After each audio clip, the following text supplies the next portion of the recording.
This young Wallaby side will be tested to the absolute limit by what looks like a very tasty Fijian side. My name's Mark, let's talk rugby.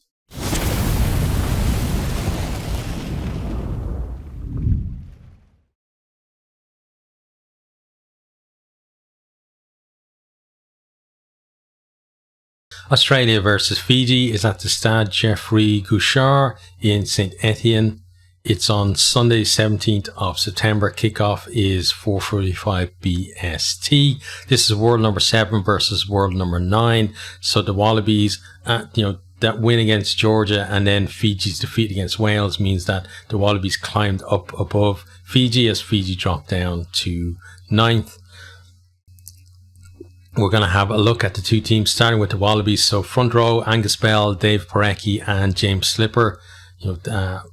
For all first choice players, I'd say there.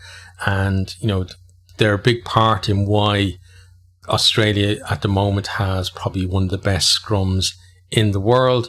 Second row, then you got Nick Frost and Will Skelton. Skelton obviously provides that bulk as well to boost that scrum. But we still haven't seen that kind of iconic performance from him as a Wallaby that really will set him apart from compared his Wallabies form to his club form for La Rochelle, and it's almost night and day. But maybe we're just expecting a bit too much from him and just performing well. And if his team continue to win, well, then, who cares overall?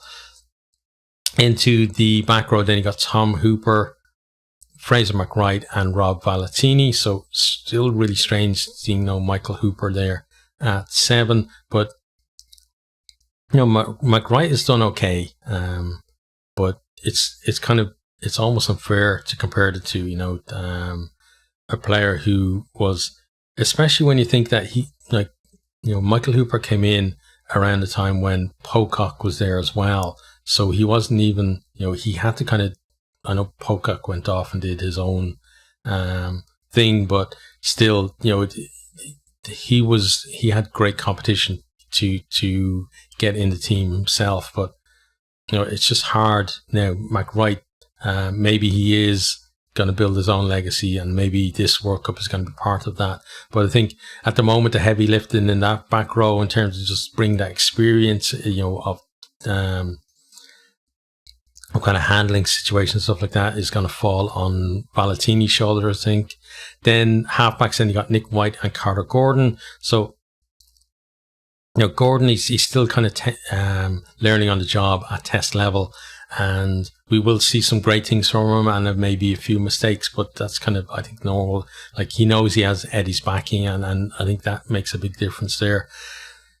On the left wing, then you got Marika Korombete, probably the best back that Australia have at the moment. But then centres, you got Samu Karevi and Jordan Pitaya. So, those two against Georgia, I thought went really well, and probably the best I've seen them this year. Like, they look like at times they were struggling to have an impact in the Rugby Championship.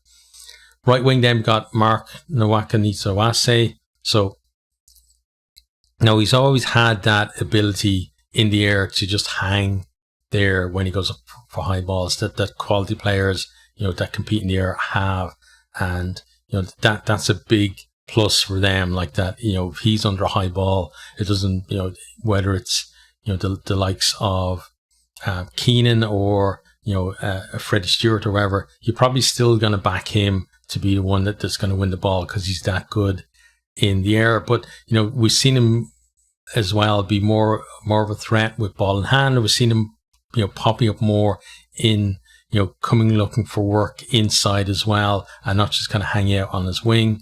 Then fullback, then we have Ben Donaldson. I thought he did a great job taking the pressure off Gordon by taking the kicks as well against Georgia, and did a really good job from the tee too.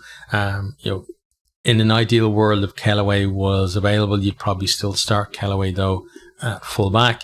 The reserves, then we got Jordan Ulese, Blake Schupp, and Zane Nonger. So Nonger, the more I've seen him, the more I can see the potential in him as well. But it is kind of potential at this stage too.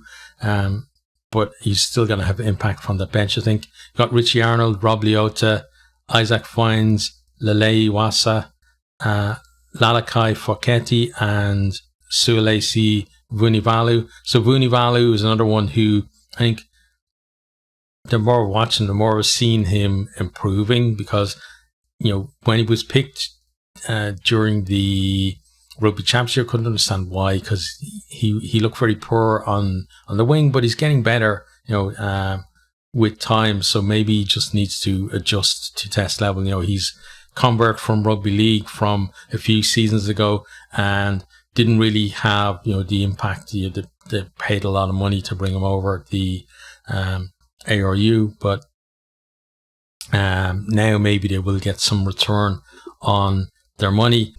Okay, on to the Fiji team. So we got front row is Aroni Maui, Samuel Matavesi, and Luke Taggi. So, you know, a decent front row.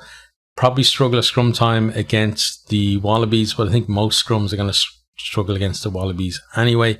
Second row, then we got Isoa Nasila.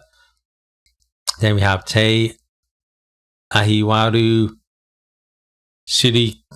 Sirikida Veta. That's, sorry, a really hard one for me to pronounce. Onto the second row, then we got Lakima Tagita. Tagi Valu. Lavani Bhatia back at 7.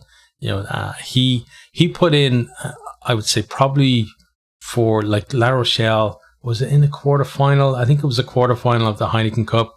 He was either quarterfinal or semi-final, but he put in a performance, you know, as good as any I've seen, an individual performance in that one game, as good as any I've seen from any player in the world this year.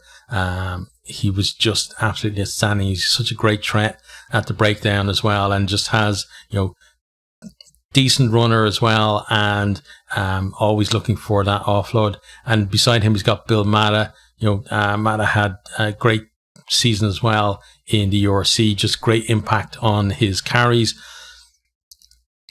Onto then the back line, we got Simone Kuravoli and Teti Tella. So Tella, they're 10, hopefully gonna, you know, help them in terms of just getting around the pitch a bit better and getting into positions. You know, I thought that was one part against Wales where, you know, they certainly could have been better. Left wing, then we have Semi Radradra, and centres is Josua Tuisova and Waisia Nayathiles. Somebody told me how to pronounce this. It's Nayathilevu. There we go. And these two, like in the centres as a partnership, and not just individuals, been really impressed with them too. Right wing, then we have Juta Wainakolo, and fullback is Ilesa Drossesi. I think I'd have to listen out in commentary for his name, definitely, to be able to pronounce that.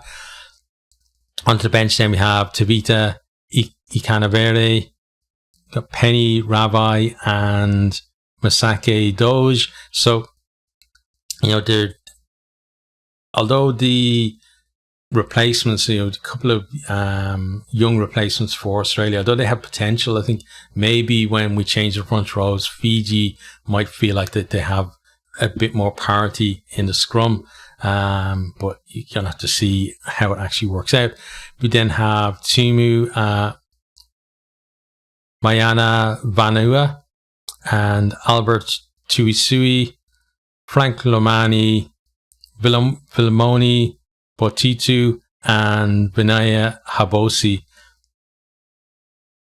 So Habosi, you know, he's like, to have him come on from the bench as well. He's gonna, I think, have impact when he comes on too. So, you know, it's a really strong side there, and you can see, like, you know, it's the kind of thing where this Fiji team, maybe, you know, with the loss against Wales now, if they lose this one, obviously they're not going to progress on to the knockout stages. You don't lose 2 pool games and make it to the quarterfinals. But you can see there, now that they've had the Drua and they're building that, this is going to be a team that will kind of, almost set a new benchmark internally, as it were, to, for performance and consistency of performance for Fiji at World Cups. I know they've done well at past World Cups, but it's more been kind of a flash in the pan kind of thing. I'm talking about more systematic thing for them, that they're going to, I expect next World Cup that they're going to be even more competitive than they are